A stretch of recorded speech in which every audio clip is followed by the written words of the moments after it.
Hi, and welcome everyone to Ethereal Encounters Unveiled. Today we are broadcasting live on the United Public Radio Network and the UFO Paranormal Radio Network, 105.3 on the Gulf Coast and 107.7 FM in beautiful New Orleans. Hello, everyone. Thank you so much for joining us today. And today, just a little housekeeping first. I have two shows a week, as you guys might know. One is Thursday, which is 3 p.m. Eastern Standard Time. And that one is always live. No, that one's 5 p.m. Sorry, 5 p.m. Eastern Standard Time.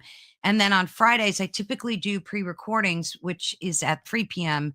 Eastern Standard Time. But now I'm opening up my slots on Friday to do some more lives. So please be sure and note that in your head, because I love to have you join us. I love having folks in the live chat. And I think it's just a lot more fun to do it live. It doesn't really matter. It airs on the same network, but I just like doing them live. So I figured I would open up some more slots for a lot more guests and bring you guys some more exciting content. So thank you all again for joining us. And of course, we're always excited and happy to have you here. And today we're going to be talking to a guest that we've had on the network before. His name is Jerry Marzinsky. And I'm always so excited to have him back.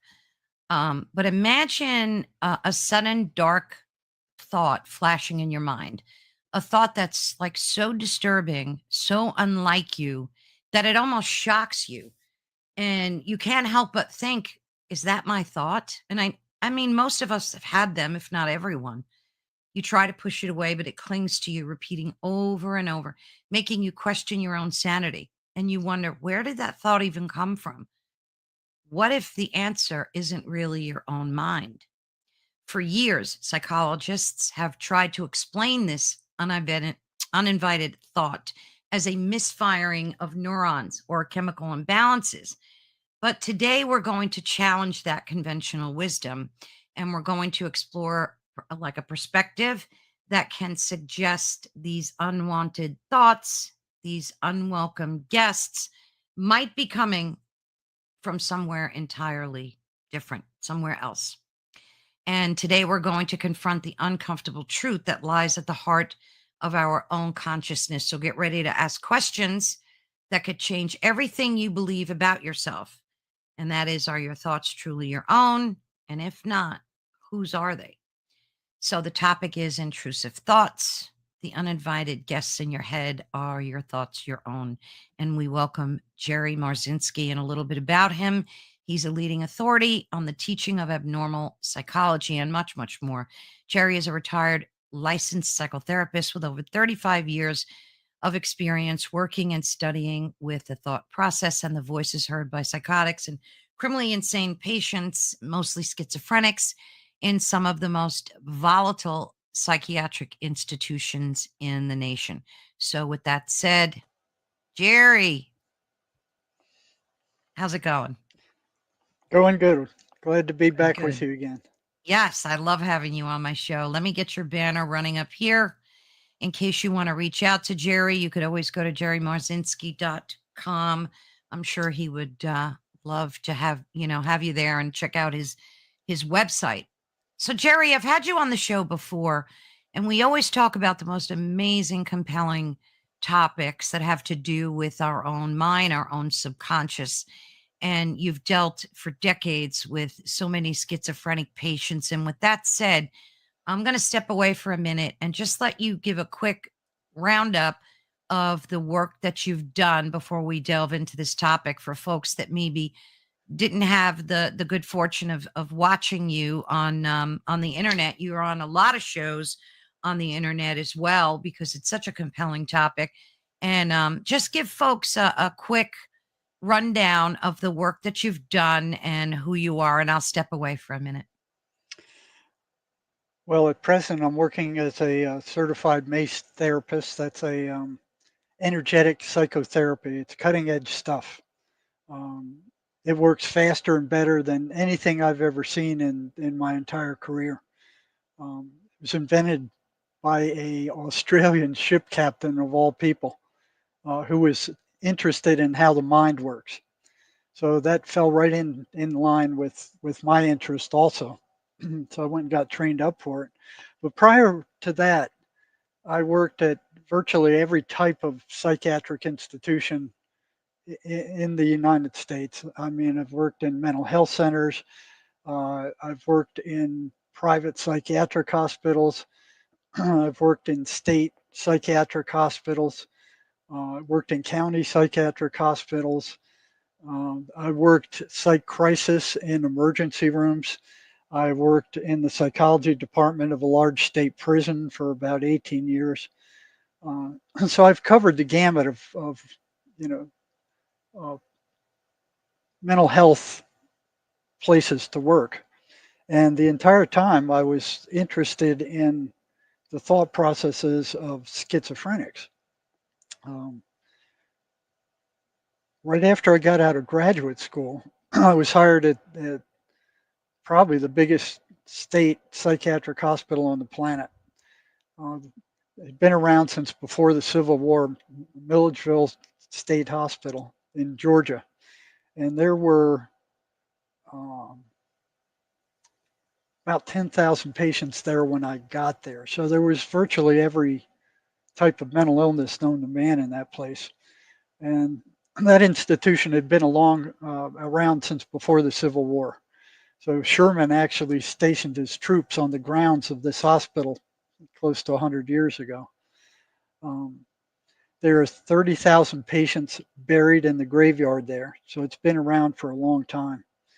And when I got there, um, there was nothing in graduate school or undergraduate school that prepared me for this thing. Um, I was working with the Department of Vocational Rehabilitation, and our job was to find the highest functioning patients in this big state hospital, train them up at a job skill, give them a job skill, and then let them loose out of there. Um, so that was the goal, but there were a number of things that kept tripping that up. One of those things was they kept going off their medications. Right? Almost all the psych patients went off their medications at one time or another. And those medications were basically designed to keep them calm, to kind of zombie them out so the Yeah. staff didn't have to be dealing with them all the time. It was a control measure. Um, and it also was kind of aimed at trying to control their thoughts, to simmer them down so they wouldn't get as volatile and as angry. So basically, they turned them into zombies. Okay. Mm. Um, it would slow down their thinking. It would slow down their thought processes. It would slow down their body. Okay. So it was great for a mass psychiatric institution, but Mm-hmm. it didn't do anything to cure anybody. Yeah. I mean, these voices they were hearing were still there in most cases. They seldom left because of the voices. And if they did, as soon as they went off those meds, the voices came back again. So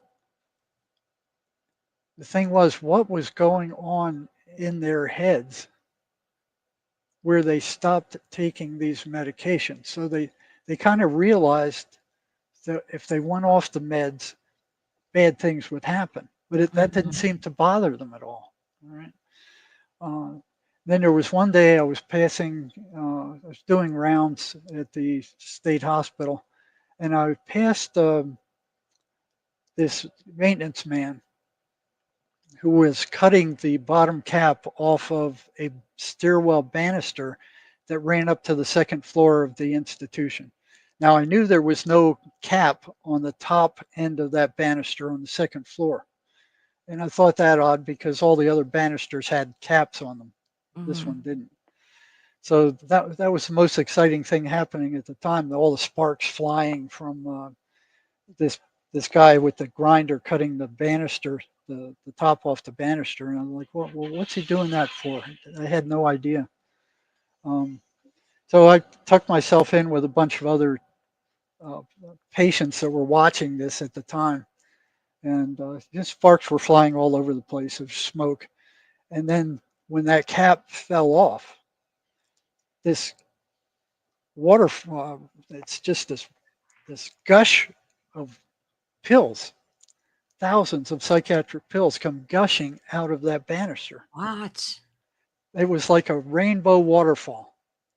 They had been tucking them into that banister for who knows, scores of years. And it was, they just kept pouring out and pouring out and pouring out. There were hundreds of them.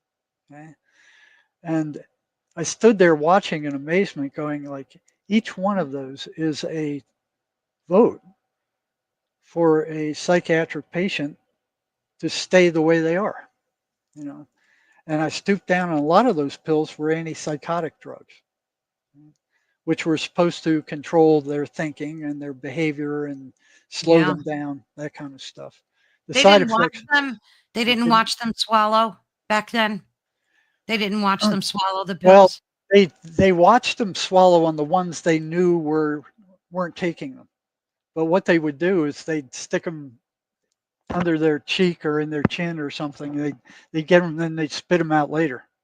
So if they Oh, caught them not taking them, then they would put them on watch swallow.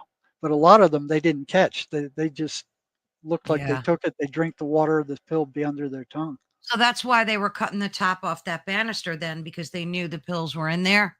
I don't think they knew it. Or I don't know. You know, it surprised me how many of them were in there. You know, Wow. so it's like, what is going on? What are they thinking? You know, what are they thinking? They know that if they don't take those pills, they're gonna go crazy. So that got my interest. I'm like, why are they doing that? You know, when they know what's going to happen if they don't take them. I mean, they Mhm. completely lose it. They become Oh, completely psychotic. They get they become run by the voices that they hear. That jeez. those things control them. Yeah. And so you know, I did this little experiment. Like I started asking them, the ones that got caught not taking their meds. I started asking them why. You know, why did you take your meds? Why are you not taking them? Mhm. And the first thing they said was, I mean, and all of them said this because of the side effects. All right. That Yeah. made sense. But when you look at the side effects, which are bad, I mean, they're pretty bad. But when you look at those compared to what it's like to be psychotic, being psychotic is so much worse. I Yeah. mean, you're hearing voices telling you to kill yourself, that people are watching you, they're Yeah. plotting behind your back to kill you, Oh, they're yeah. following you around. I mean, you're hearing demons talking to you. I mean, it's just it's like hell on earth. So, given that between those two choices, you know, what's worse? I thought being psychotic was worse. So I started asking each one that got caught when they went off their meds and they reconstituted them and they were sane again. I'd bring them into my office and say, you know, this isn't the first time you went off your meds. Okay, what were you thinking? And they would say, well, the side effects are awful. So I went to the DSM and I got all the characteristics of paranoid schizophrenia. You know, and that was bad. That was really Mhm. bad. Like I said, monsters, paranoia, people talking behind your back, the voices plotting to kill you, Yeah. telling you to kill yourself. I mean, telling you you're stupid, you're ugly, you're crazy, Oh, yeah. nobody likes you. I mean, just every horrible thing you could think of. You know, so I'd bring them out and say, "Why'd you go off your meds?" And they'd go, "Well, because of the side effects. They're awful." Okay, given. I said, "Okay." I gave them a blank sheet of paper. I said, "Write down all the side effects you experienced," because they didn't all experience the same ones. So Mm. they'd write down a handful of nasty side effects, and then I'd give them a check sheet with all the characteristics of paranoid schizophrenia, Yeah. and I'd say, "Okay, check here the ones that you experienced." Mhm. You know, and they'd have this whole like 2-page check sheet. They'd check all these nasty symptoms, and then I'd hand them both back to them. I'd say, which one's worse? Every single one of them said being psychotic was worse than taking the pills. And then Jeez. I'd said, well, then why'd you stop taking the pills? And they would say, I don't know. Every single one of them, Wow. and that went on for 3 years. Do you think the voices were telling them to stop, or these demonic forces, and we'll get into that, Yeah. were actually telling them to stop the medication? Yes. Yeah. There were two things going on with that. There was one gal, this was during the 7th year I was there, where she Mhm. went off her meds, and if they went off 3 times, they get kicked out, because the only thing we had back there in the 70s were those meds. Yeah. There was no other alternative type of treatment. And the psychiatric mafia, if one appeared, they would say, well, that's quackery. Everything was quackery except their pills. You Sure. know, their pills were the only true treatment for schizophrenia, and they would resist anything else. It would just go down. So there's one girl. She had finished her cosmetology class. She was going to graduate as a cosmetologist, and right before the final exam, she had gone off her pills, so she sabotaged herself and went nuts in the cosmetology shop. Oh, So I jeez. got a call from the cosmetology teacher, said, come and get her. She's out of control. She's in my class. So I went and got her, put her back on her meds. A couple of weeks later, I brought her in. I said, you know, that was your third time. You're going to be discharged. Those are the institution's rules. After 3 times, you're out, because if you're not taking your meds here where they're being handed to you, you're Mm, certainly not going to take them on your own when you get out and you have to right. go to a mental health center and find transportation there, and go through all the trouble of getting there and then having to wait to get them. All right. So I called her mother and told her mother that we were planning on discharging her. Her mother virtually begged me not to do that. She said, I can't deal with this. I mean, I've had her here before. I can't. Please don't discharge her. Let her finish her schooling. She virtually begged me. She said, I'll come up there and we'll find out why she wasn't taking her meds. So I'm thinking, okay, okay, I got a mom on my side now. Bring her up. Let's see if the two of us can figure out why she wasn't taking her meds. So one Friday afternoon, her mother comes up from South Georgia, a long ride for her. And I'm sitting in the office with her, talking to her, bring in the patient. And then both of us close the door and both of us sit down. We go, tell us, why did you stop taking your meds? And she didn't want to do it. She said, Uh, first, like everybody else, he said the side effects, and I said, "Well, Yeah. what's worse, the side effects or the psychosis that you lapse into when you don't take them?" She said, "Well, the psychosis is worse." And I said, "Then why'd you stop taking your meds?" And then her mother started on her, "Tell us why you stopped taking your meds." Finally, she relented. She says, "You won't believe me." And I said, "Try me. I've heard some pretty strange stuff working at this, Mm, you know, crazy psychiatric hospital." Um, And she said, the voices told me that I was being poisoned by the psychiatrist. And the voices pointed to the side effects as of the medications as the effects of being poisoned. And those side effects were toxic, they were toxic side effects of these toxic drugs. mm, You know, they're they're not good things. They are in effect a form of poison. yeah. Those antipsychotic drugs that they were using back then, and I think even now, with long-term use, cause permanent neurological damage. They Yeah. actually shrink the patient's brain. You know? So they're doing damage. Right. Um, Now that went along with another question I had: is why are schizophrenics beating up the psychiatrist at the state hospital at a higher rate than any other patients? Right?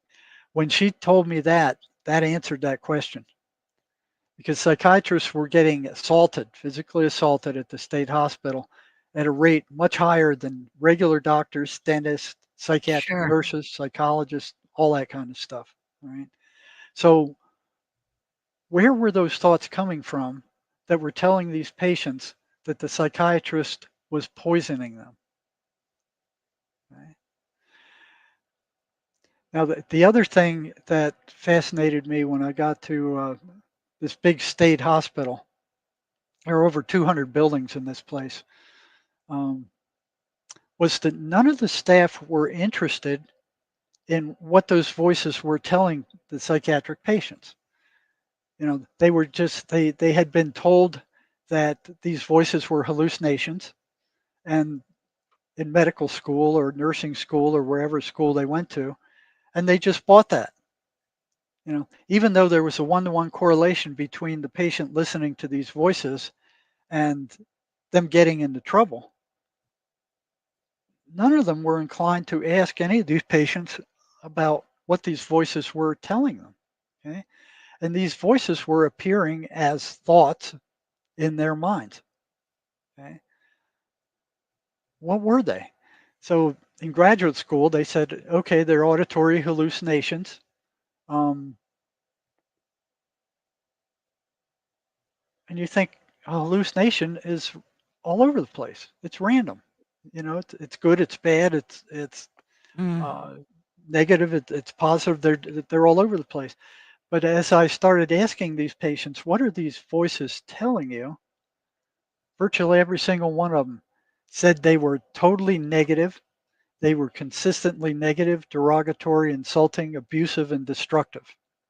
Right? Consistently. I mean, every single one said that. Yeah. And there were scores of them I talked to.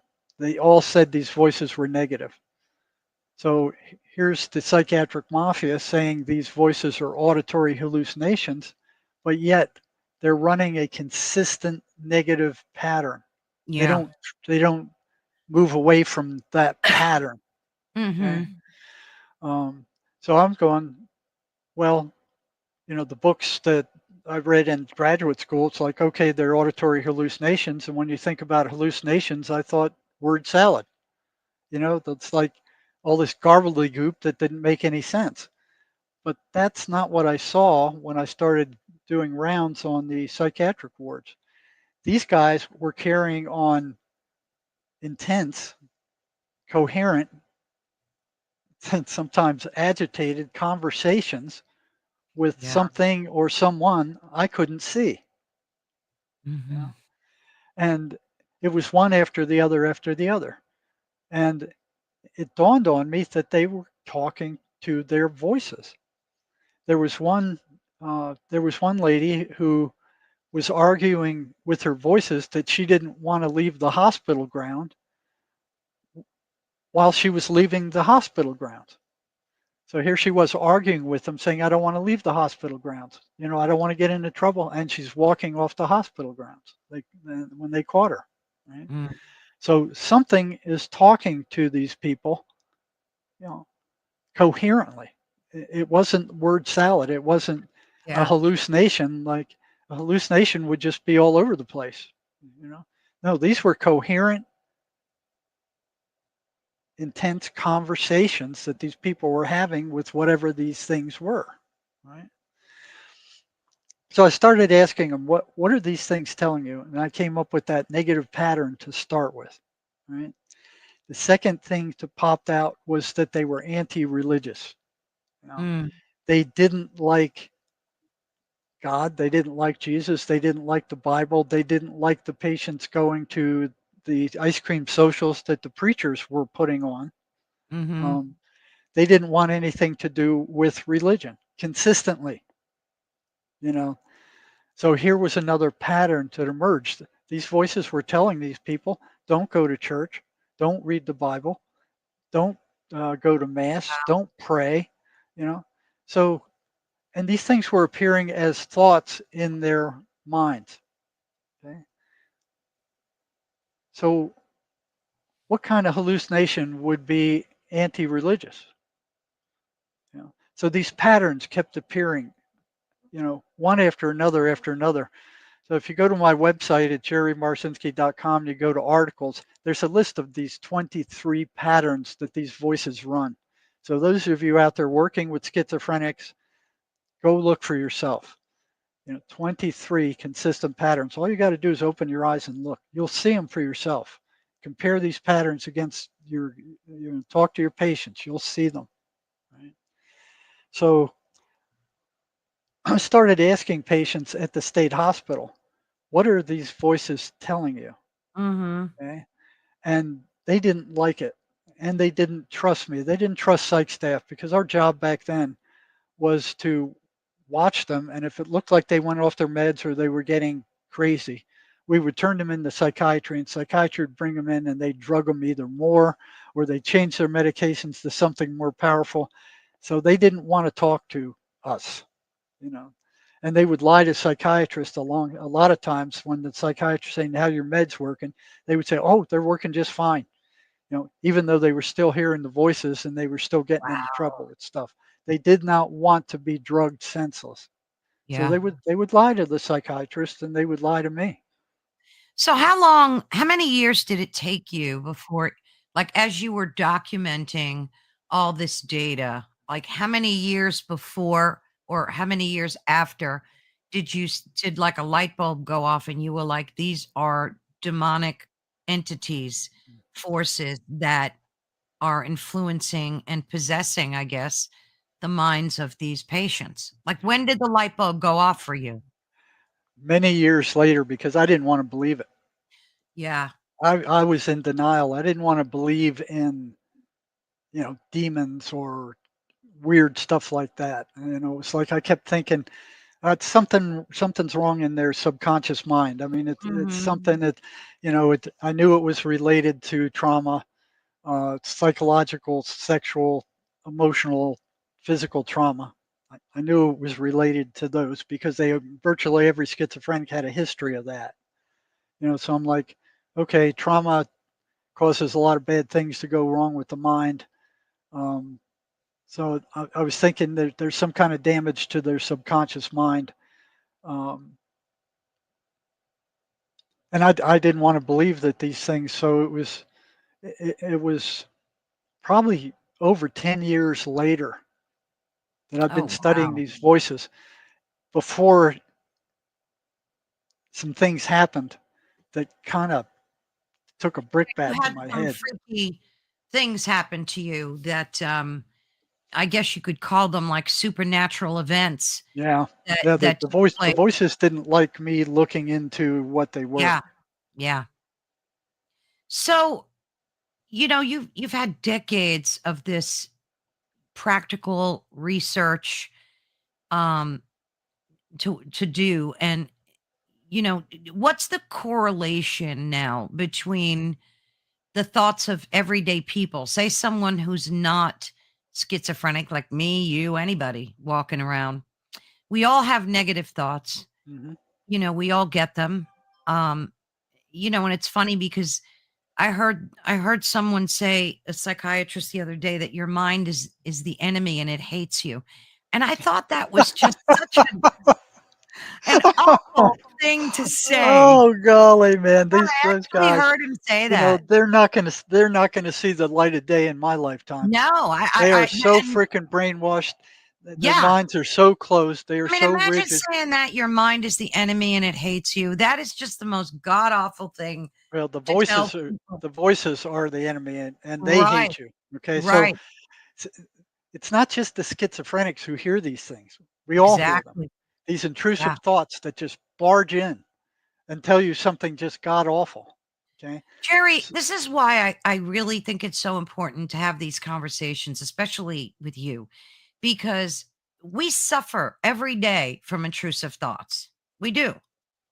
I heard someone say that I interviewed that, and a very well-renowned, established podcaster, and he said one day he's got kids, pets, everything, and one day he was in his kitchen and he was preparing lunch or whatever for them, and all of a sudden he heard a voice in his head. Never had that this dramatic happen to him before, but it said, pick up that knife and go kill your dog.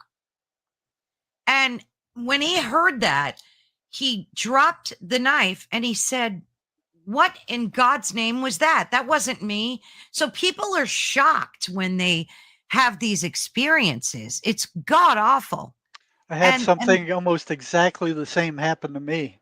I have yeah. this beautiful white husky. You know, Mhm. she doesn't belong in the desert, but we kind of saved her. Yeah. Out here we don't have a lot of grass, so we go out and cut the cactus with the machete to keep it down from overgrowing everything. So I was out in the backyard cutting down cactus with this machete, and the dog runs by, and here's this thought booms in my head while I have the machete in my hand, Mhm. and the dog's Mhm. just walking by right near me, and it says, "Cut her head off." Oh, jeez. I had the same reaction. I was like, Yeah. "Where did that come from?" Yeah. I knew at that time. I knew, Well, of course, you yeah. know, that was them. But you get all these people that are jumping off of bridges. Yes. There's 50,000 people in the United States who kill themselves every year. Good Where lord. are those thoughts for them to kill themselves coming from? You know, so these things they are demons. You know, I fully believe that without hesitation. And if I might, I have to tell my experience because it blew me away. I literally, my husband passed away almost 4 years ago, and we were married for decades, over 40 years.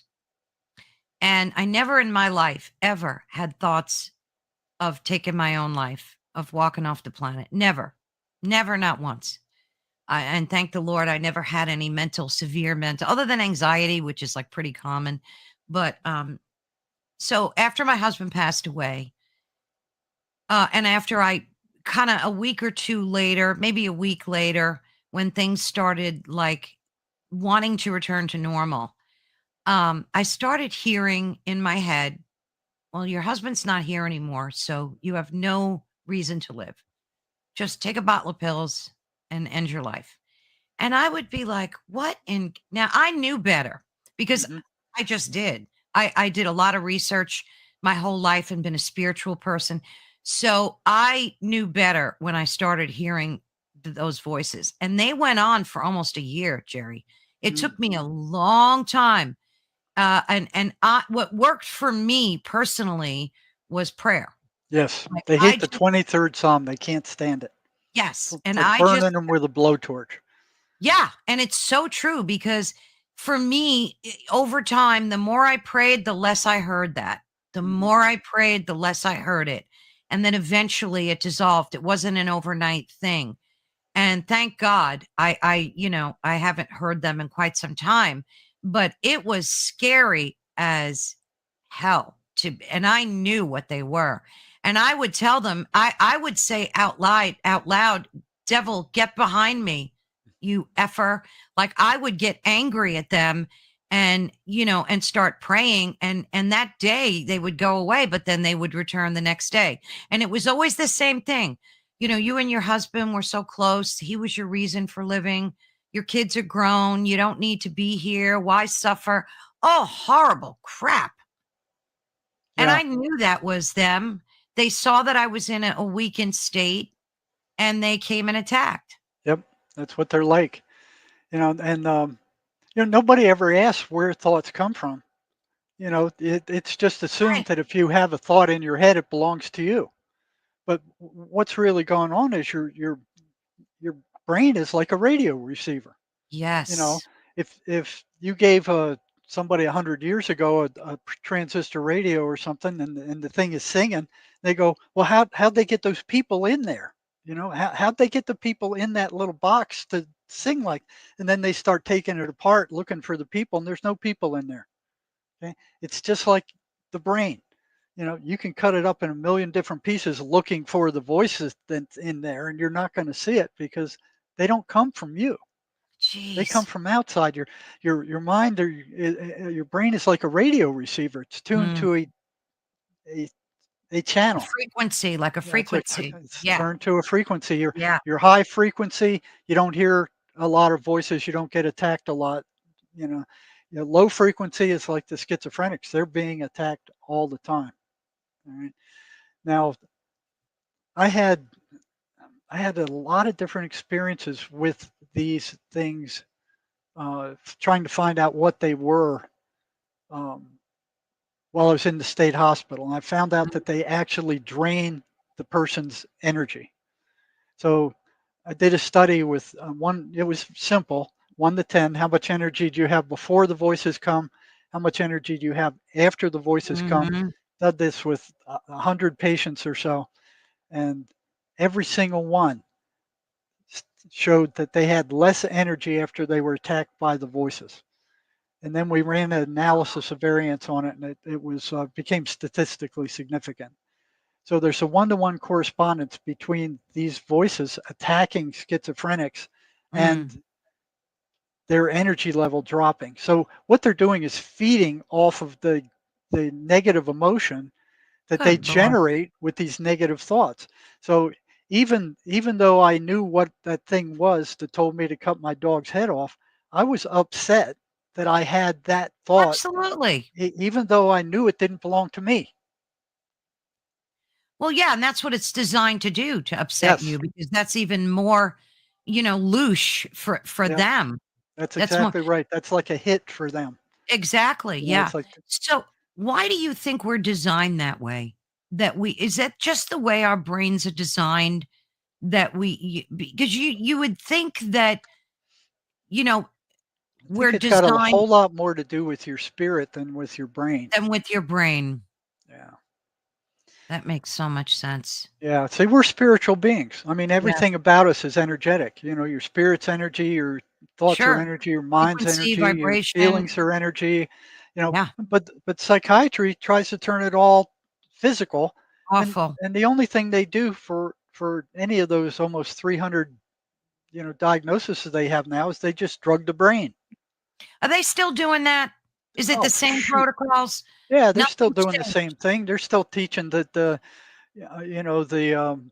chemical imbalance is the cause of mental Yeah, illness, that's and what that's you been hear. disproved long ago. That was a lie made up by the drug company Eli Lilly back Oh, in the yeah. 70s to sell Prozac. Yeah, It was a complete lie. It caught on with the psychiatric mafia and the pharmaceutical industry because they had to have some kind of explanation for why their pills worked, yeah. but it's been proved completely wrong. You Yeah, know, I mean, and we're not here to give anyone medical advice. Good Lord, no. This is just based on your decades of work, research, and experience as a professional in the industry. So, yeah, and I I'd, just want to I'd be make the that first. clear. Yeah, I'd be the first one to say that, yeah, those drugs are sometimes very necessary. There Yes, are patients that are so violent and so nasty and that you and have so to put them on dangerous medication. that you have to put them on medication. Yeah, But for psychiatry to say you're done, you've got schizophrenia, you've got a life sentence, is dead yeah. wrong. Well, They're dead wrong. we had a guest on here who was a patient of yours or a good friend of yours, and she was cured. And we were talking before about other people that you've worked with that are actually cured from schizophrenia too. It So is. it's not like it- across the board. And that's what's frustrating, I guess, for you is how they labeled everybody. This is the treatment for everyone. Yeah, and they're so And there were arrogant no, about it. They right. won't look outside of that.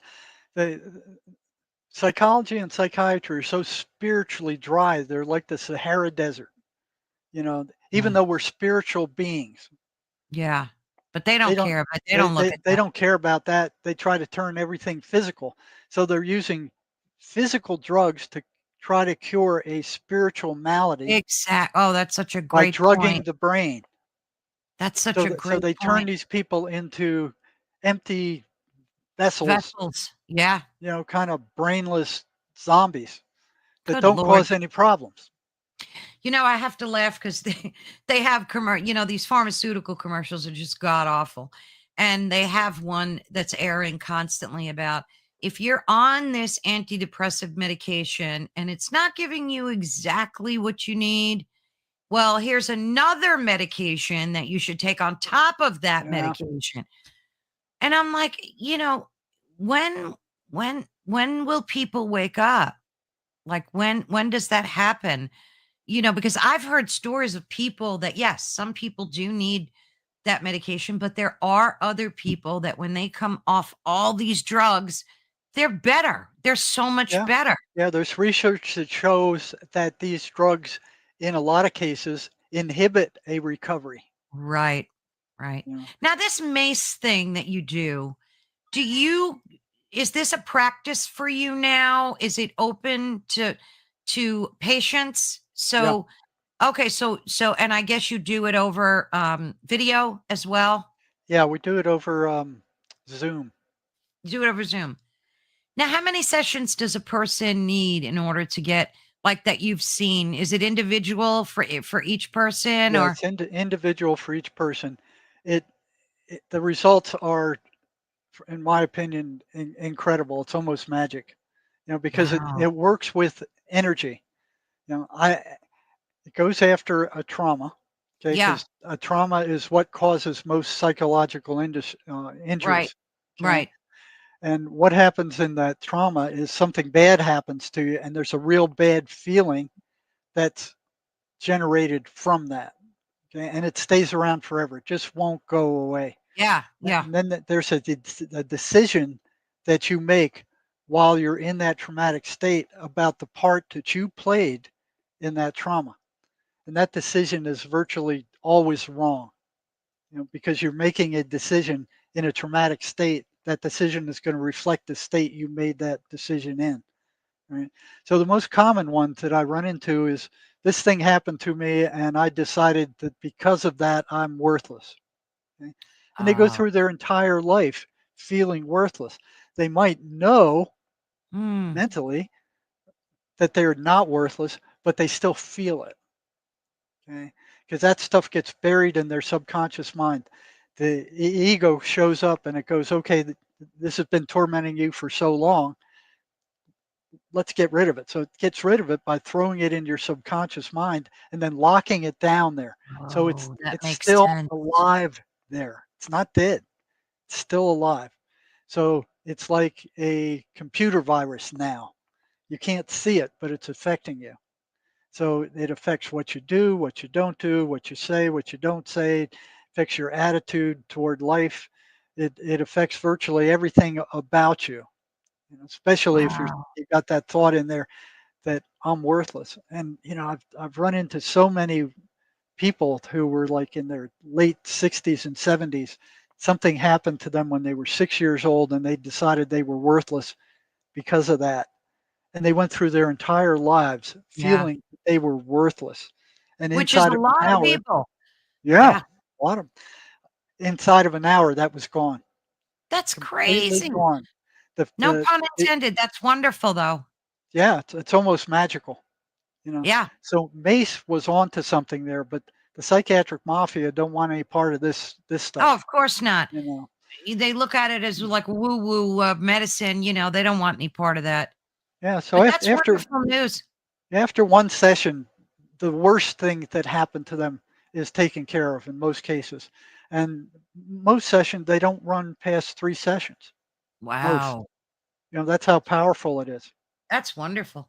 Yeah. What can okay, so we already established that everyone on the planet, I would be safe to assume, has these terrible thoughts, these negative thoughts that run through our head, in and out like waves throughout the Yeah. day.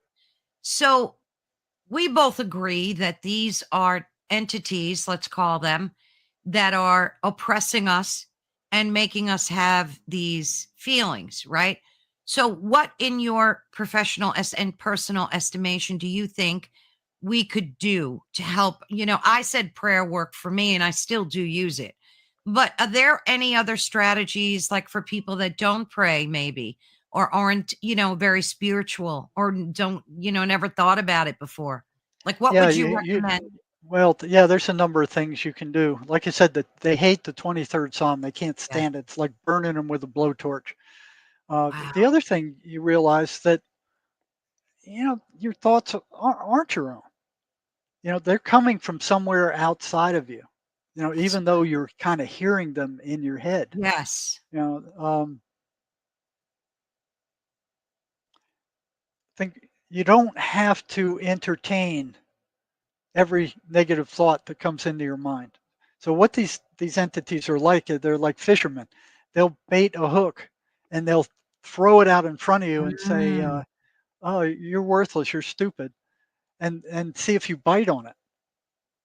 If you bite on it, they give you more of the same. They reel you in. Yeah, yeah. You know, um, but there was one point where I was wondering, well, what do these things sound like? Because I didn't know what they were, and I didn't I as far as I knew, I didn't hear them myself at Right. that time. So I was working at the state hospital at this time, and I was like, well, what do they sound like? So I prayed, and I prayed. I said, Lord, let me listen, let me hear what they sound like. Okay? And 1 week went by, 2 weeks went by, 3 weeks went by, nothing happened. And then what I would do is after work, because it was somewhat stressful working in that place.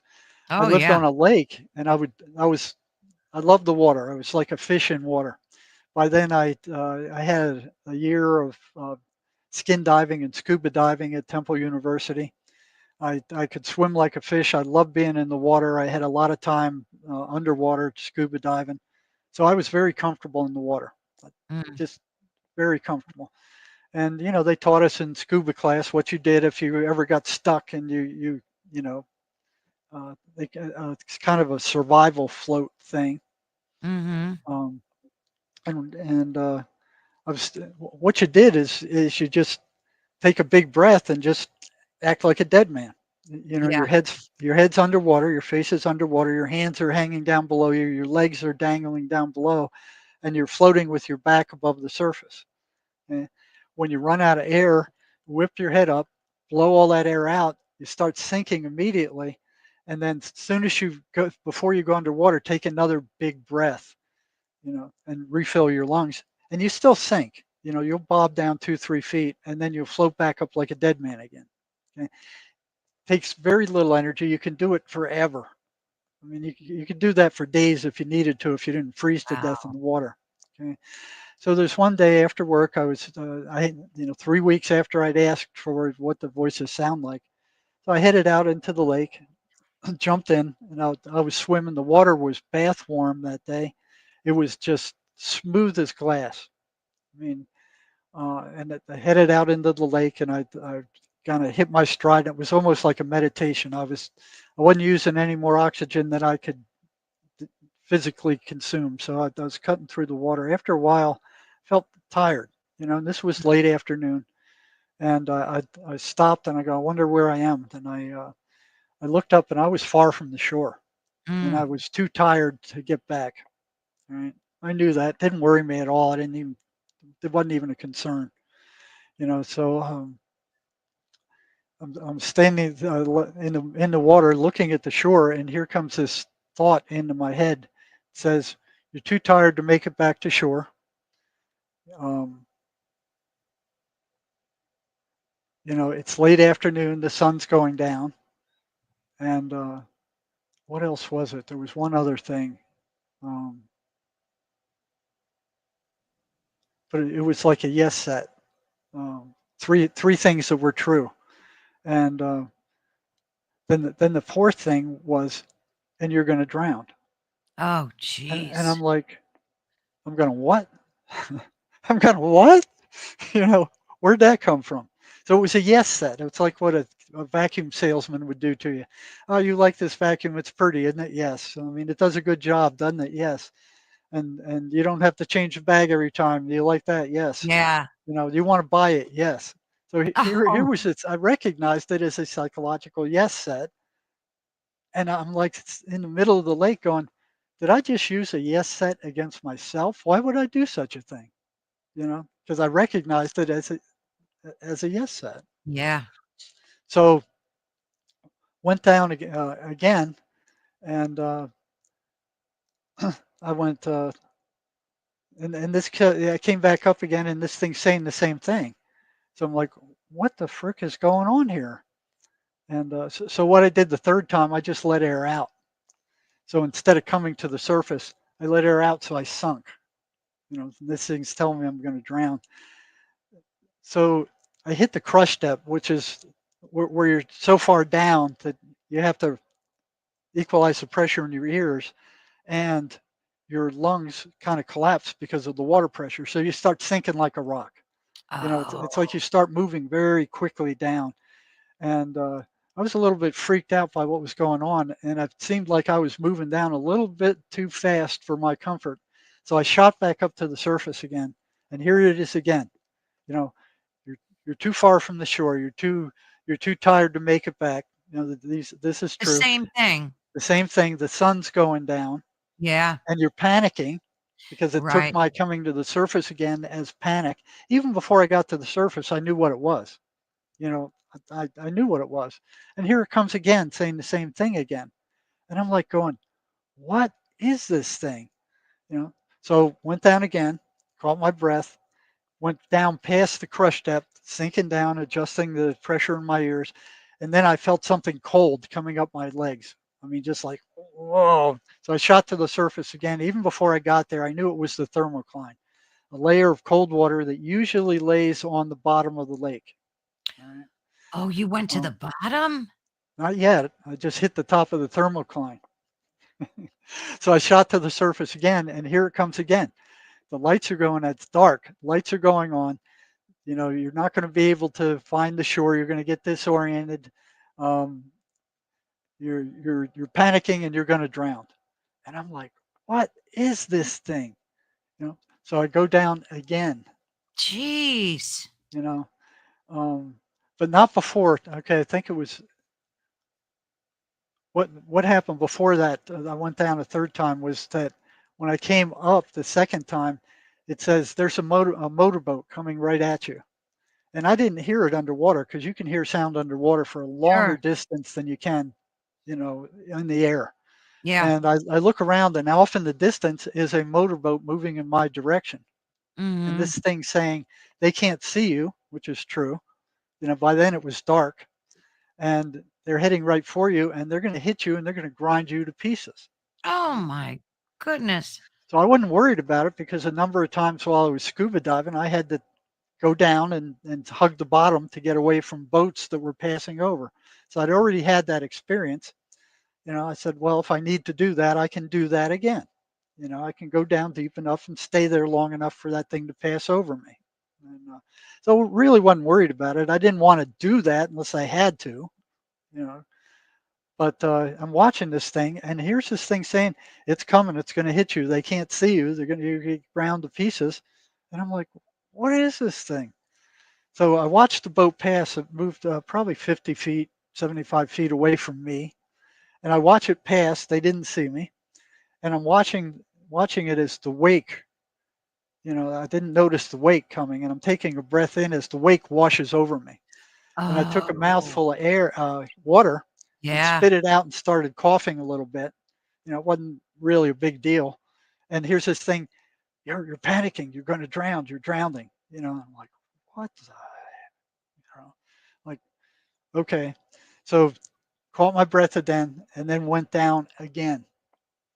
Went all the way down past the crush depth. Went down past the thermocline. Okay, and on the other side of the thermocline, it wasn't cold water, it was warm water. So here's this thermocline, hadn't reached the bottom yet of the lake. So I go past that, go down into the underneath it, and I feel this icky stuff coming up my legs. It was like some kind of something sucking of it. It was icky. Shot to the surface again, and here's this thing again. You're panicking. You're going to drown. And I'm like, screw this thing. So I went down again, stuck my feet in the mud, and I'm like a dead man on the bottom with my knuckles 6 inches above the bottom, my feet stuck in the mud. It's dark by now, so there's no light, there's no feeling, there's no sound, there's Wow. no sight.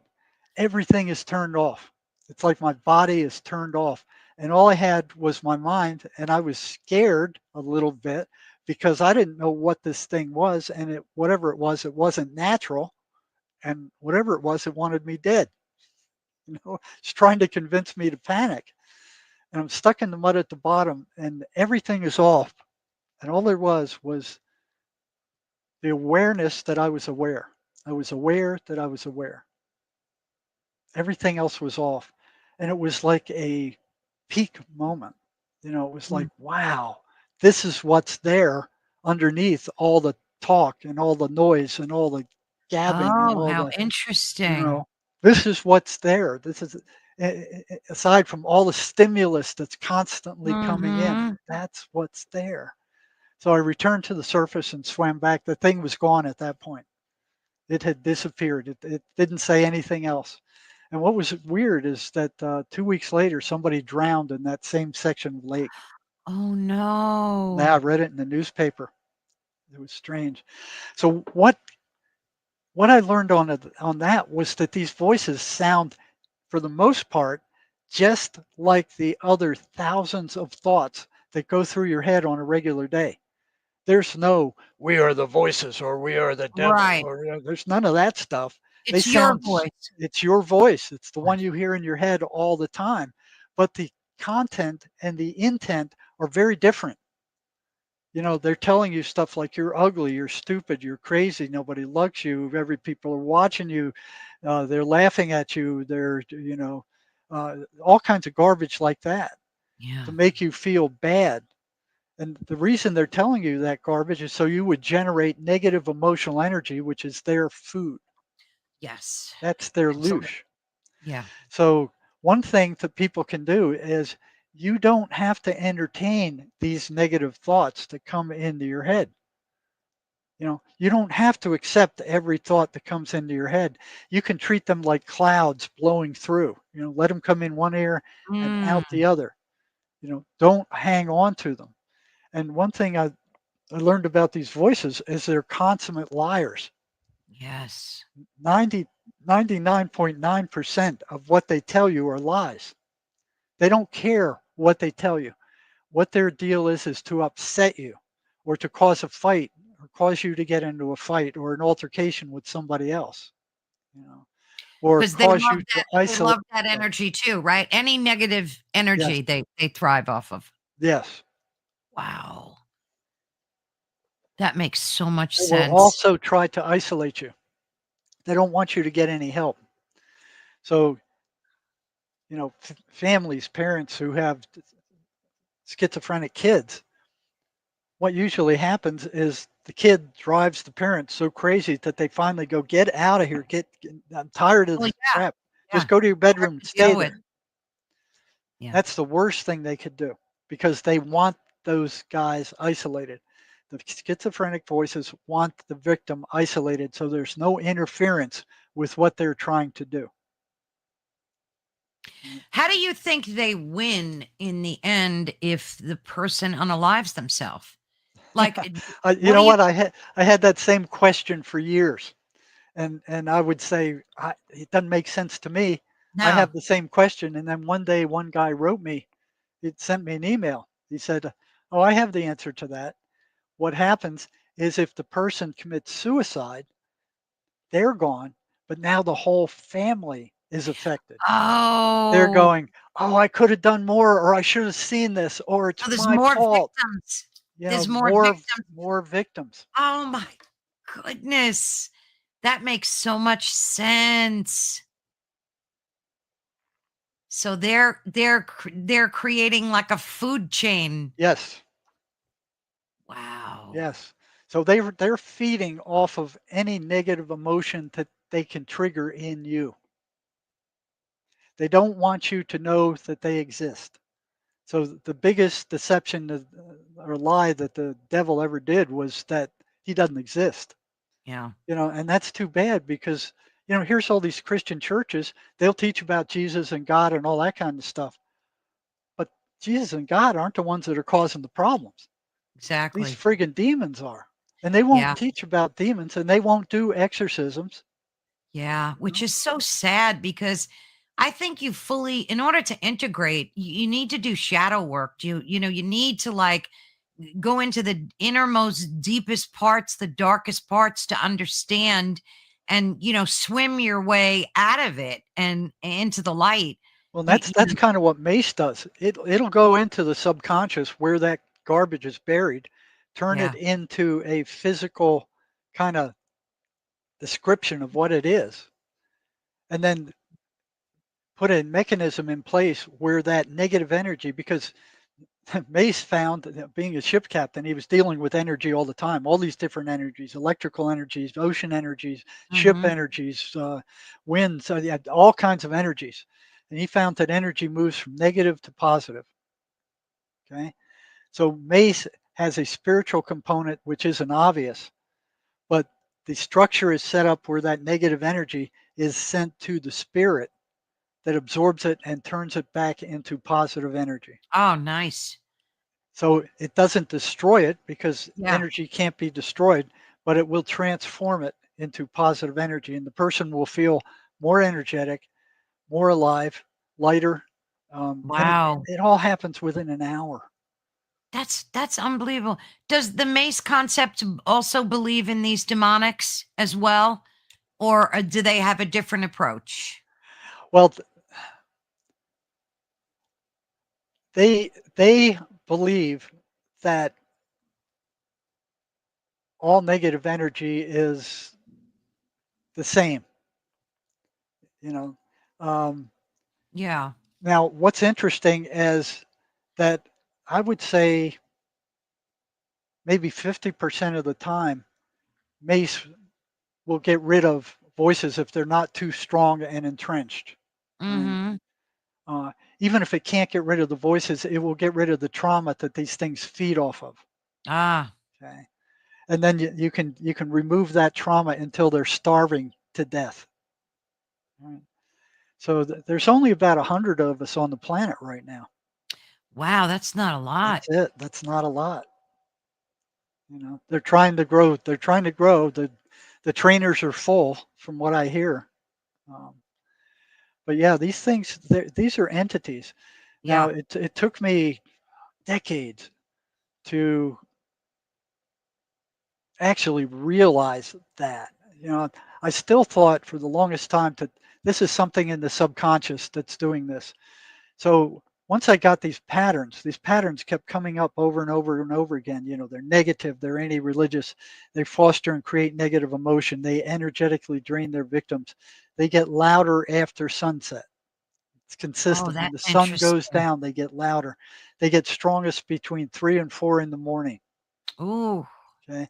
And I was working doing psych evaluations in a old folks home one day, and I found they told me something called the sundowner syndrome, where these Mm. old people start getting psychotic when the sun goes down. They Is they that be- very common? it's very common. Jeez. They even have a name for it. Now the voices get louder when ignored.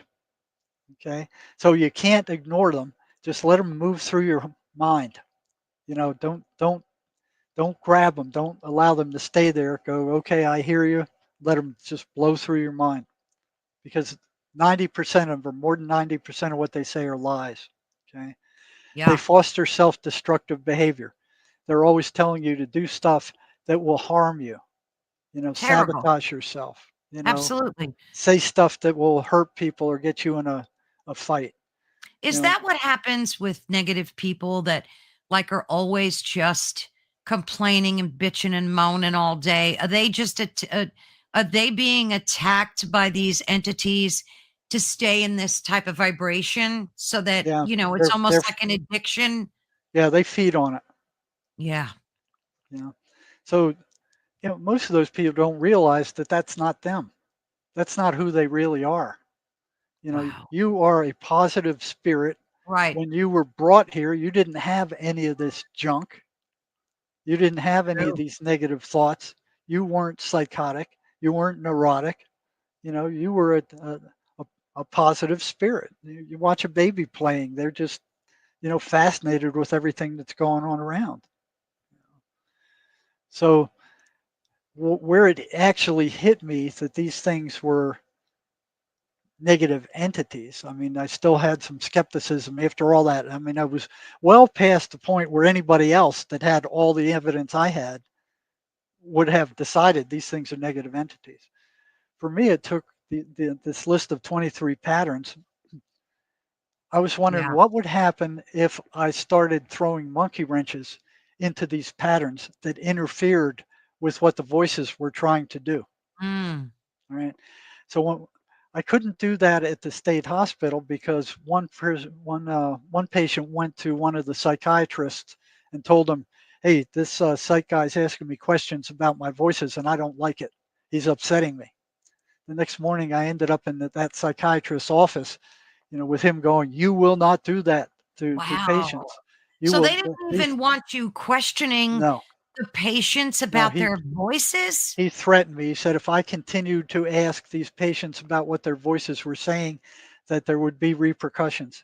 He said these voices are hallucinations.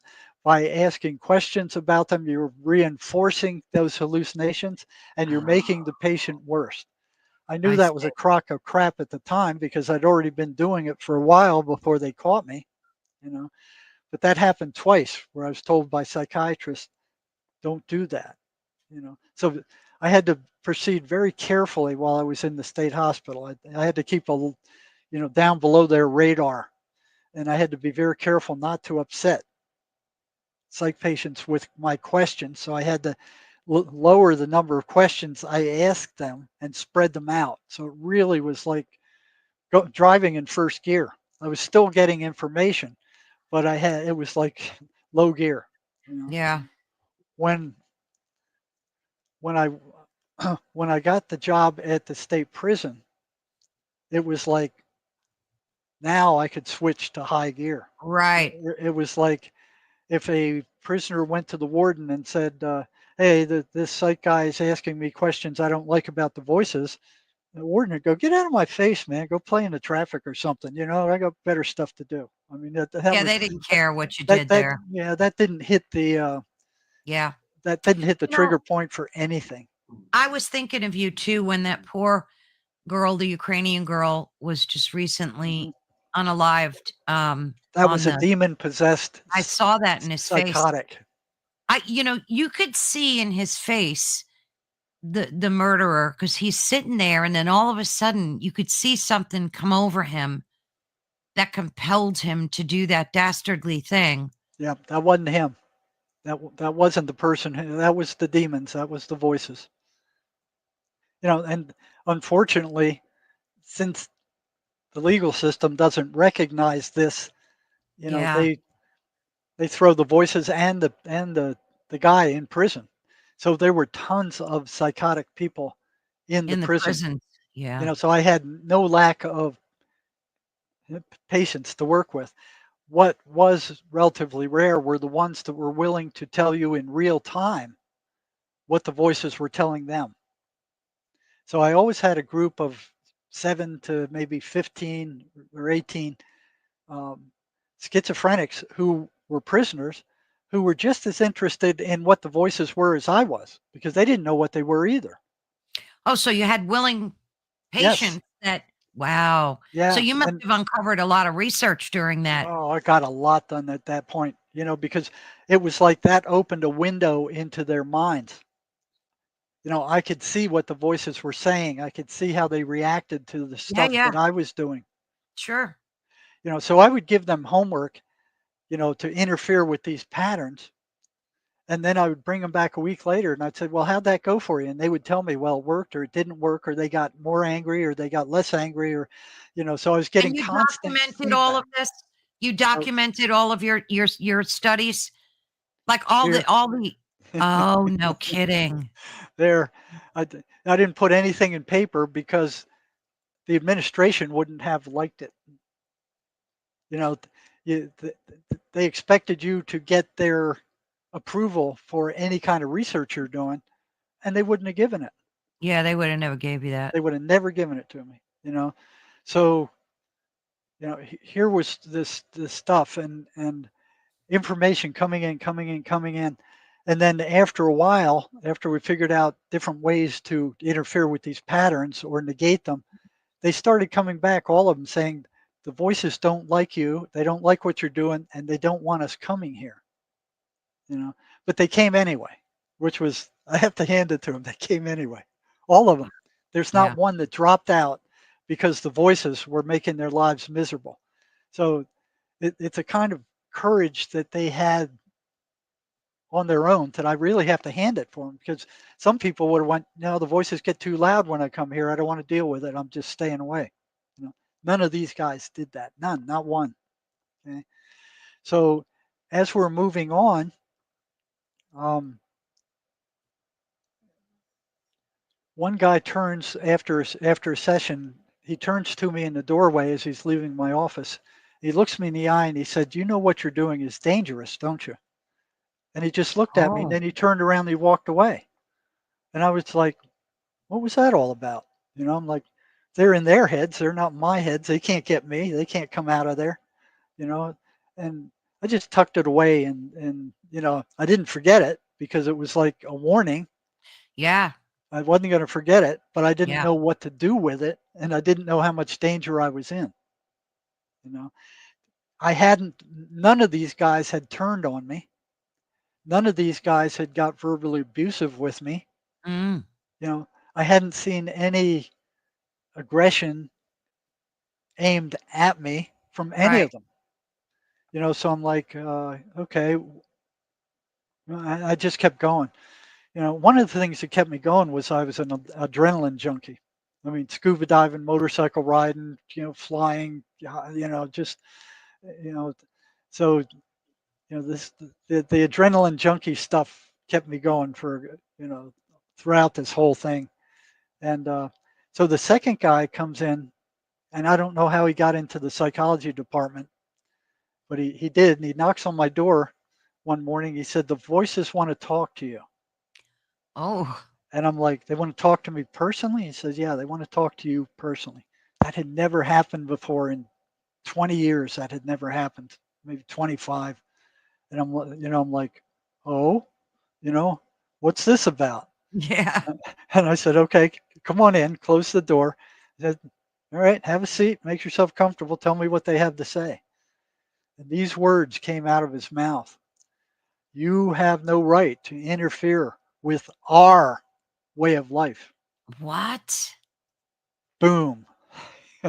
That was the instant after like 25 years where I realized that these things were entities. They weren't some figment of the subconscious or some hallucination, or they were entities, and that message was for me, Sure. you know. With our And way of life, our way of life, a whole plural. bunch of It, them. so Yeah. so what and it there was only one prisoner sitting in front of me, and after those words came out, he said, "That wasn't me. That was them." Oh, he said He that. said that. He said, "That wasn't me." And I said, "Well, tell them this." And I went to tell him, and he said, "I don't have to tell them anything. They can hear you. They can see you, irrespective What? of what I do." Boom. That was a second. It was like a 1-2 punch. It was like bam, bam. I'm like, whoa. It was like Outer Limits. Do Yeah. do do do do do do do do. Yeah. And I'm like sitting there. They are entities. They are. Oh my God. And um, he left, and I just sat there staring out the window the rest of the day. I canceled all my appointments. Just sat there going, "What am I getting into?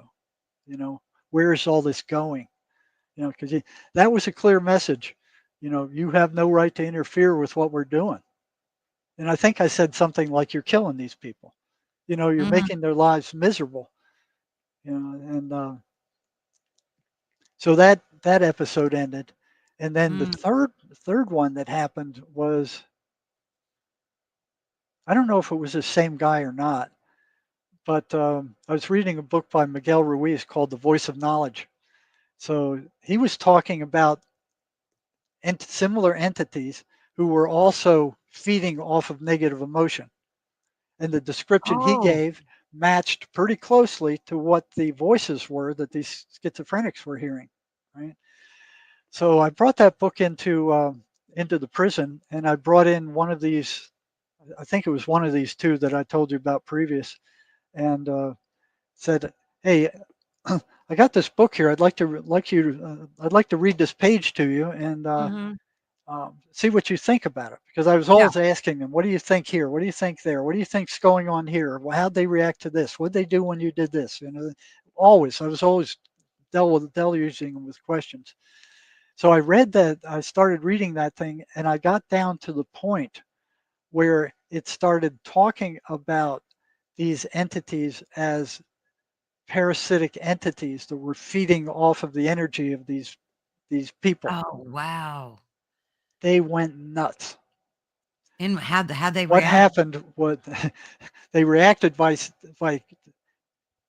making this electrical crackling in the back of my head in the office. It sounded just like an arc welder. It was loud. It was just like you're 2 feet away from an arc welder listening to the cracks of electricity. Then that thing started moving. It started moving from the back of my head up the right hand wall of my office, and it's crackling up the wall at a 45-degree angle. Did I you couldn't see it? I couldn't see anything. You just heard it. I just heard it.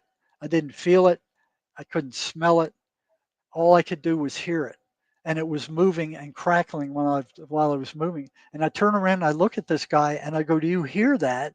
And he's just staring at me like this zombie. He's just like, just zombie like eyes, not moving, And then I returned and I'm like tracking it by the sound as it goes up the wall and then it goes across the top of my office. And I could see him and the thing at the same time. And I'm like, I was afraid he was going to attack. So I pushed my Yeah. chair against the wall just in case he did, and I could kick him back because they only had female guards in the medical unit. I mean, by the time one of them got there, they couldn't do Yeah, it could be anything too late. anyway. Yeah, be too late. So it started crackling down the left-hand wall near where I was sitting, and it's coming right for me. And I'm like, what is going on? And then it jumps into this Rubbermaid trash can right next to my leg, and it's crackling in the trash can. And I'm keeping an eye on him while trying to track this noise. And I look down in that trash can, and there's nothing there. Wow. It's totally empty. There's not even a Yeah. piece of paper there. The inmate uh, courier had cleaned it last night. All it was an empty plastic bag in there. Nothing there. And then boom, it stopped like that. Just stopped. And it must have been 4 or 5 minutes that this How thing was loud crackling. was it? Was it very It loud or sounded, it was as loud as an electrical arc welder, just the same wow. intensity. It was just like somebody taking a torch, an electrical arc And you to the think this wall. was coming from that patient? I didn't know where it was coming from, Mm, but I I suspected it had something to do with him. mm, There was a yeah, one-to-one correlation between him yeah. being in my office and that crackle thing. And I think he might have been the one that told me what I was doing was dangerous too. I don't remember, but I suspect so. Mm, So that's so amazing. I'm stunned. I look at him and he gets up very slowly and he goes, "I gotta leave." And then he shuffles out of my office. Not walks, he shuffles out. And I'm like, "Yeah, go. I can't Yeah. get out of here. Yeah, after Go, but that. don't come back." It's like, and I'm like sitting there stunned. So I get up and I start examining the walls to see if there's any burnt places on the Yeah, walls. yeah. No, there's no evidence. There's no physical evidence that that had happened at all. And there was nobody I could talk to about it. I was No. wondering, am I starting to go crazy? Yeah, of I course. started wondering that, like, am I losing it now also? Mhm. You know, so Was I that had the only doubts in my time own mind. was that the only time that happened to you No, with the crackling? with the crackling, yeah, but there were other things that happened. Uh,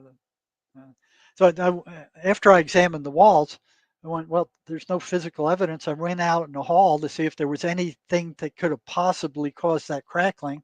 There was nothing there. Mhm. You know, Yeah. nobody was out there. The Crazy. nurse wasn't in yet. The doctor wasn't in yet. Nobody was in that hallway. The offices were closed and locked. There was nothing that could account for that sound. You know? So it took me 3 to 4 months to get the nerve to bring this guy back in again to try to figure out what the dickens had happened. You know, so I put out a pass for him one day, and he shows up in my doorway, and he looks good. You know, he's got good energy. He looks Mhm. bright. He doesn't look like a schizophrenic that had the crap beat out of him by the voices. You know, and I make some comment, well, you look good. I'm surprised. And he goes, don't be surprised. I'm doing what you told me to do. I haven't gained any ground, but I haven't lost any either. The voices are still there, but they're not taking me over. It's like a Mexican standoff. Mm. So I said, okay, well, that's good. You're holding your ground. I said, we did a little bit of small talk. And then I asked him, I said, did you remember the last time you were in my office? And he goes, yeah, I remember it. I said, did you hear that crackling? He goes, Yeah. yeah, I heard it, but I was surprised you did, meaning me. And I said, what in the blazes was that? And he said, that was them. I said, Oh them my who? The goodness. voices? He said, yeah, those were the voices. And I said, what in the blazes were they doing? He said, they were trying to scare you off. And I Oh. said, they did a damn good job of it. You know? So it was like, there was nobody I could talk to about this. You know, No. I couldn't tell any of the other psych staff. You know, I couldn't tell my wife. Oh, She'd they would have already, locked you up. yeah, They you know, um, the only person I could talk to about that is my co-author Sherry, who helped me write this book. You know, Sherry Sweeney. An I amazing journey. A many journey through the psychotic mind. This is how we discovered she had heard voices when she was younger, and they tried to kill her also, along with a little baby. Right. So when I met her, I had somebody sane who I could talk to. Otherwise, I could talk to the schizophrenics about it. You know, I could talk to this guy who was in my office about it, but I couldn't talk to anybody sane about it. So I had my foot in both worlds. You know, I had cracked the door to this psychotic world, and I didn't know the map. I didn't know. I had no cognitive map of where it went, or what was there, or who was there, or how to navigate that world. You know, and then I had my other foot in the sane world, and never the two would meet because I couldn't tell the sane world about what I was experiencing in the insane world, Yeah, even yeah. though I knew hundreds of other schizophrenics who were hearing voices were in tune with that psychotic world. Their world ran off of patterns. The voices were Yeah. saying the same kind of things. They were trying to get them to do bad stuff. I mean, there were patterns to what these things were doing, and none of it was any good. You know, Do you so think all mental illness is demonic, like in nature, or do you think that there are, that there's a separation well, have between? you ever seen a schizophrenic cow or a schizophrenic dog? No. No, they'll have physical diseases like they might have what is that, rabies I or mean, I've stuff like seen that. But neurotic dogs, but I think yeah, that's humans that do that to the dog, the way they train them, and you know, like I've seen, like I adopted a dog that was abused, and the dog has trauma, but over the years, he's like got fine now because of the love he gets, and the positive reinforcement. But dogs can be affected by mentally by you. I think the way by humans treat them. yeah, they can, but they don't get schizophrenia. No, they don't. They You don't know, hear voices. They they don't. don't hear voices. They don't attack people for no reason for the most part. They're not. Um, they're just Unless they're loving threatening. animals. Yeah, they So are. so Yeah. these things are speaking in the language of the person they're attacking. So you don't see in the U.S. schizophrenic voices speaking French or Greek, Right. something like that, because the person can't understand that. You go to Greece and they're speaking Greece. You go to France, they're speaking French. Germany, they're speaking German. You know, So do you so think that all mental illness though is could be demonic, like anxiety, depression, all these well, things it, that they're giving you antidepressants for and medication? no, Do I you, don't think I don't think all of it is demonic. Okay, so with MACE, what we have when you have a trauma. Okay, that Oh, trauma it's gets put trauma-based. into the subconscious mind. It's trauma based. We call that a negative identity because the person during that trauma made a decision about who they were based on that trauma, and it's a negative identity. Okay, it gets stored away there. Now you get Right. rid of that negative identity, the person returns back to normal. But what if you don't know what that trauma was? Do you help people, uncover that? Yes, Oh, so you do that. You can Mace help will people. go in there. They'll find the spirit finds it. So there's a lot more spiritual stuff with Mace than is obvious. Oh, I like that. If you were to if you were to get a Mace session, you wouldn't realize that it's the spirit that picks the trauma. All right. Yeah, you tell them what's the first one that comes to your mind out of all the Mm. traumas you have. What's the first one that shows up? That's the one picked by the spirit. That's the one we use. Right? Oh. See, I really like that, f protocol of using, spirituality to heal Yes. Well, because it wouldn't work without it. It would not right. work without it. And here's psychiatry dumping toxic chemicals on your brain, Yes. Oh, I'm making so you against worse. that.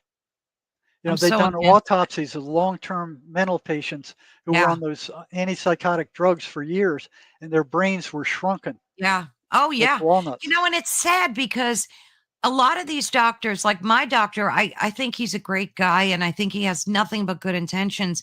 But after my husband died, obviously I was depressed and anxious and awful. And when I went to go see him for a checkup, the very first thing he wrote me was prescription for antidepressants and anti-anxiety drugs. So I left the office and I went back 2 or 3 months later for a checkup, because he said, "Oh, come back. I want to make sure you're doing all right." And I never filled the prescriptions. I don't, just for me, I personally didn't want to. I don't Sure. believe in that type of therapy. And he looked at me and he said, "So how's the medication working?" And I said, "I wouldn't know because I never filled the prescriptions." And he looked at me and said, "What am I going to do with you?" Yeah. Yeah. And he Like, laughed. yeah. So, I think I don't think he had any ill intent. I think No. he genuinely wanted to help me. Yeah. And then when he saw that, like, because I told him, I said, I would rather claw my way out of this grief on my own without being clouded Mhm. by these medications. Because it And doesn't cure anything. no, It just it just tamps clouds down you over. symptoms. Right. Yeah. But yet, I know some people that were depressed in bed for months and got on these, what do they call them? SSR, SIR, It's what do they call SSRIs. SSRIs? And a friend of mine took them and she was able to get out of her depression and they worked great for her. But she's in this, like her emotions are very flatlined, and that's like the side effect of it, I guess. Mhm. Yeah. So it's a trade-off, I guess, but But it doesn't cure anything. no, it doesn't cure. It's just a camouflage. Well, Yeah. it treats symptoms. Yeah.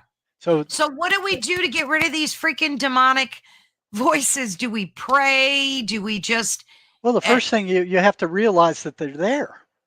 right, You just know, acknowledging. that thoughts don't come from you. Emmanuel Swedenborg said none of your thoughts come from you. They either come from heaven or they come from hell. I believe that You because know, we get beautiful epiphanies of and thoughts too, and the Holy Spirit fills us. Just again, my belief, with wonderful revelations and inspires us to create beautiful things. So I totally believe you're right. I think you nailed it, Jerry. I think your life's work nailed it. It just makes so much sense to me and it really reaches to my core. I think everything you've done, all your research, all your years of unearthing all this information got it spot on. well, I calling the shots as I've seen and experienced them. So, psychiatry can say whatever it wants, but I lived it. I was there, you know, and what slays me is that they keep teaching this garbage in the universities. Um, Yeah. these these psychotherapies that they're teaching in the universities, don't work well at all. Mm. If anything, they're just re-traumatizing the person over and over again. So This there's thought no therapy. advances because I'm sure you keep up with this stuff. Well, There's no advance. there are some advances moving toward energetic work. There's the eye stuff. You got hypnotism. Um, I uh, mean, what about fMRIs? Like they're using them. So what haven't, because I've seen that on TV where they show you the scans of a schizophrenic person and their brains light up in different yeah, what's places. interesting? What's interesting there is they hooked up some schizophrenics Yeah. to that EEG thing, and what happened, which was fascinating. A split second before they heard the voices, there was a light in the brain. Yeah. So it's almost like um, hearing music or hooking an electric meter to the wire of a speaker, and that a split second before you hear the sound from the radio coming out of the speaker, the electric meter goes off a split second, and Yes. then you hear the sound coming out of the speaker. Oh gosh, I heard a fascinating study too that blew me away. It went into this research that proved that decisions we think we're making are made seconds before we actually think about them. So, like, if you think, oh, I'm thirsty, I'm going to go get a glass of water, that decision was already made. And they use this fMRI technology and EEGs and all that stuff. And it showed what you're talking about this light, the brain would light up, and then the person would have this thought or urge to go get a drink of water or whatever. So it's almost like the brain is getting this signal from outside of your conscious field. So maybe Yeah. these demonic forces are doing the same thing. Well, you can experience that yourself.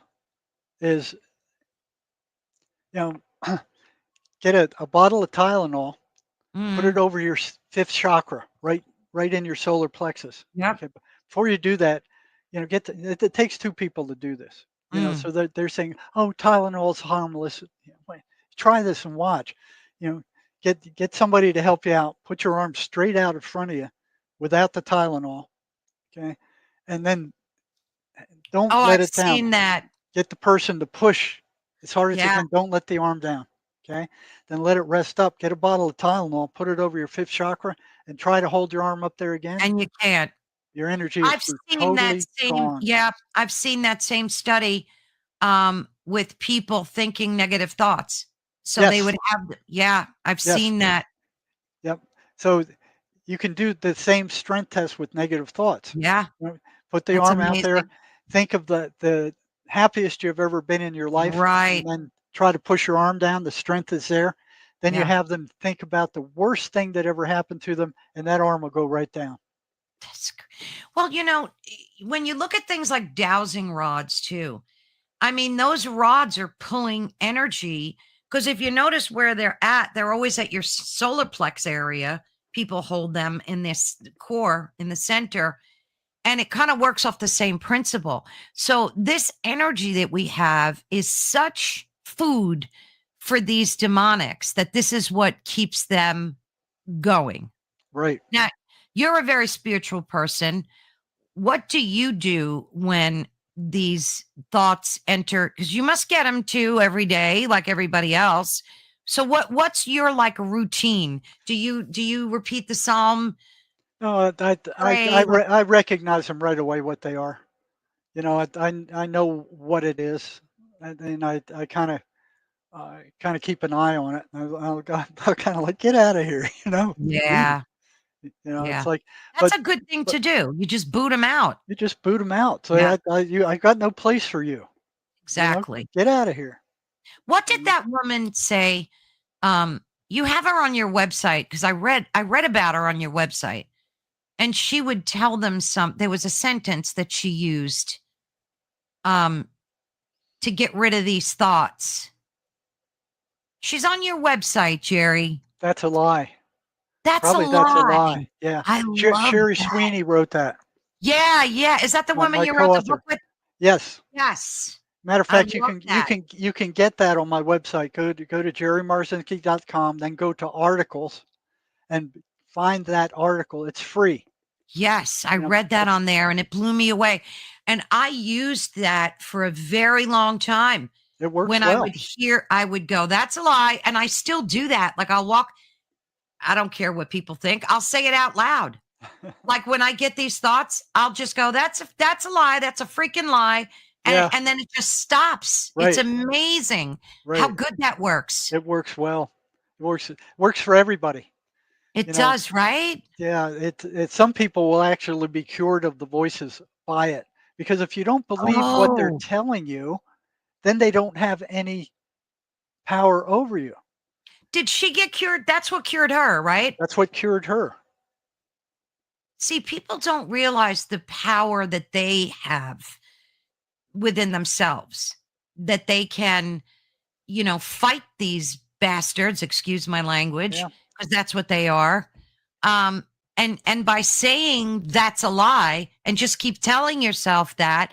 So when you're hearing you're fat, you're ugly, you're stupid, you're this or that, whatever horrible thing they're telling you, you that's a just keep lie. saying that's a lie, that's a lie, and eventually it'll go away, right? Yeah, because they have to get you to believe what they're saying in order to affect you. But 99.9% of what they say are lies. And, if they're not worth listening to at all. So, the Yes. schizophrenic needs to realize that the voices are consummate liars, that you can't believe anything they say, that they're parasites. And the last thing they want the victim to know is that they are parasites. So Yes. when I was working in the hospital emergency rooms doing psychiatric evaluations, psychiatric crisis, um, they didn't want you in the emergency rooms working with these patients. They Right. wanted you to get them out of there. That's what your job actually was.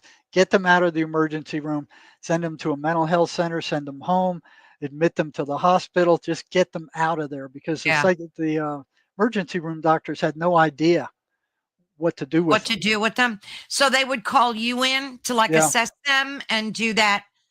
Wow, what a job that was. So there was one girl one day, I walk in and here she is in the middle of the psych annex doing these karate moves and threatening this big black guy that's twice her size. And I'm look at this, and uh, I walk into the office where there were a bunch of computers there where you could look up the history of the patient before you saw him, so you know what you're getting. Mhm. And the psych nurse goes, "You need to do something with her quick. She came in voluntarily, and she's threatening to want to leave, and she's out there, and she's in the ozone." You know, and I'm watching her threaten this big black guy, with dancing around doing all these, you Yeah. know, poorly executed karate moves. And so I kind of look up what she was about. She was had a history of psychosis. She was schizophrenic. The voices were getting so strong that she went to the mental health center Mm. and she asked them for medications, and they didn't give them to her. So she acted out, and they threw her out and called the Oh, police to come and get her because she didn't show up for her earlier appointments. mm. So they had discontinued her. Okay? So she came to the hospital instead. So she was seeking help of some kind. Yeah, clearly. I You know, mean, and she knew what the voices were. She knew they were demons. Okay, oh, she did. she did. She knew it. So I went into Wow, an good interview for her. room with her. Okay, and in the interview room, they didn't have any sound, but they had video, so they could Mm. see what was happening in there Yeah. in case you got into trouble, but they couldn't hear anything. Okay, so I'm thinking, what is it that I can tell these guys that would give them some chance of recovery without getting myself in trouble? Mm. Okay? So I knew that if they went to any psychiatrist and told them what I was going to tell them, I'd be in trouble.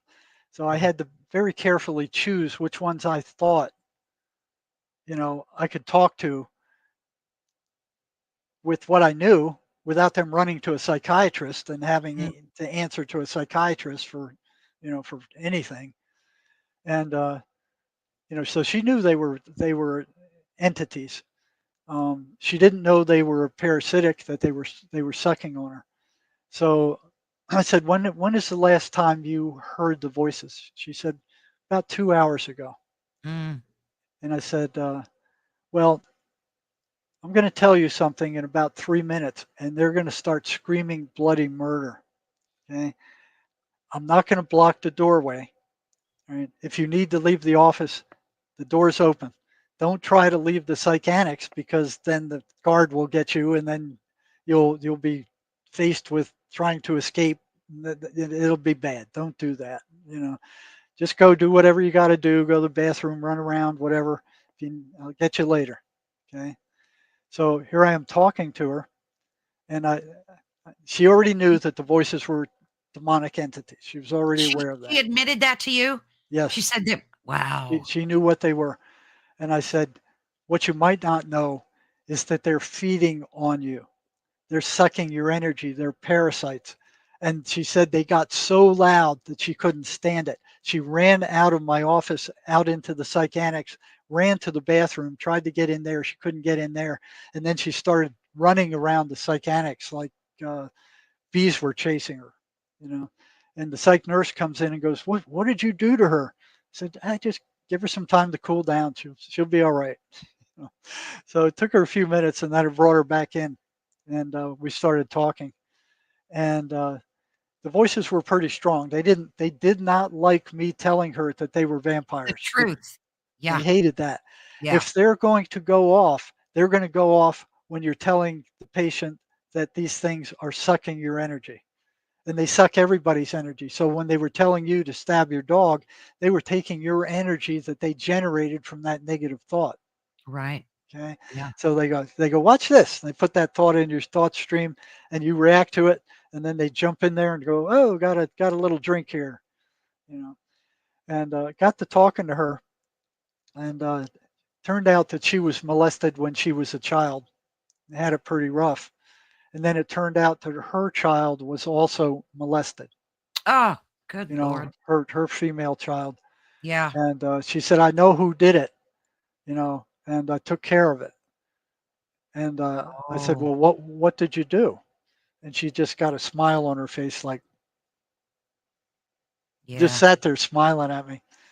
I knew that she'd killed the guy. Then Yeah. I could feel it. And then she saw how shocked I was. So here's this psychotic woman who had just gone off, was picking with this big black guy just minutes ago, Yeah. and she looked at how shocked I was, and with sincerity, she goes, "I'm sorry. I'm sorry. I'm sorry that I upset you." So with with this genuine feeling, this genuine apology for upsetting me by telling her the story, Yeah. you know. Wow. So they are parasites. So if you don't do something about them, they will start feeding on you. So that they're the other thing that they do is they can go into your mind because they're energetic. They're Yeah. not physical. You Right. know, your thoughts are energy. They're energy. They can go in there, they can find every rotten thing that you've ever done, and they can bring that up Yes, and and they start do. throwing it in your face over and Yes. over and over again Yep. until you get upset, and then they start feeding off you again. So these remunerative thoughts, you don't see that in the animal kingdom. So you watch No. these wildlife movies where this lion is chasing a gazelle, and it almost gets him, and then it digs its claws into him and almost gets him and knocks him down, and then he jumps out and he runs away and he escapes the lion. And then they show the gazelle, and he's looking around, he sees the lion is gone, and then he's back like it never happened. Yeah. You know, something like that happens to a person, it's like over and over and over Trauma. again. It just Yeah. Yeah. remunerative thoughts that just go over and over and over. That's them. See, That I doesn't always happen thought to that that was animals. I always thought that that was our brain's way of self-preservation, like to keep that trauma at the footnote of your brain to keep you alive and out of danger. Well, you already learned from it. You know, Right. you already know what Why caused it. relive it? Why relive it over and over and Yeah. over and over again? That's dysfunctional. Yeah. You know, some of these guys coming back from war, you know, Oh, with the PTSD. Mace would work wonderful with these Wow. veterans who are traumatized. But will the VA look at it? No. No, they We won't. approached several VA. What is this weirdness? You know, even if you show them how well it worked. You know, the state of mental health globally is Pathetic. it's so archaic. It's just sad. It's Yeah, well, just sad. And then you that's end up because with they're making people so much money from it. exactly. And then You you know, end up with people like the dude on the train yes, with the poor girl. And it's just repeated over and over and over and over the same. And they let them out of jail and the mental health facilities that shut them down across the country. right. They shut down all the Terrible. state hospitals. Yep. You know, and where those other guys end up? They ended up in prison. They shut the state And hospitals prison's down. no place for them It either. That's right. It started in California as a tax rebellion because they were Yeah. charging their people so much tax. So they go, well, we got to shut something down. So they shut down all the state hospitals. And then that swept across the nation. And all the other states shut down all the state hospitals. So where did they go? Well, they're either robbing people or stealing stuff Oh yeah, they're the main or cause using or of crime. selling drugs, turning That's to correct. crime, and then they flood into the prison at twice the cost of what it cost in the friggin' Absolutely. And you know, it's so interesting because Trump is wanting to open up these, which I think he's 100% correct. good. He wants to reopen all of these facilities. You got to treat these people someplace. And Yes. the sad part is that when Biden let all the people into the country, they came from the mental hospitals Yeah. of They emptied out the Venezuela mental hospitals. and all of their sick people came Yes. here and inundated our system even further and they desperately need help. They Yeah. need help. So you look what's going on right now. You got more psychiatrists, you got more psychologists, you got more psychiatric drugs on the planet than ever in the history of mankind, and we're getting sicker. The mental We are. hospitals are full to overflowing. The That's prisons correct. are full to overflowing with psychotics and mental patients. The state hospitals are full to overflowing, and nobody's getting better. And All there's that's nobody happening is overseeing. psychiatry's making a fortune. Exactly. And it's like there's no one overseeing this No. and looking at the data. I mean, you know, RFK is starting to do that, which is good.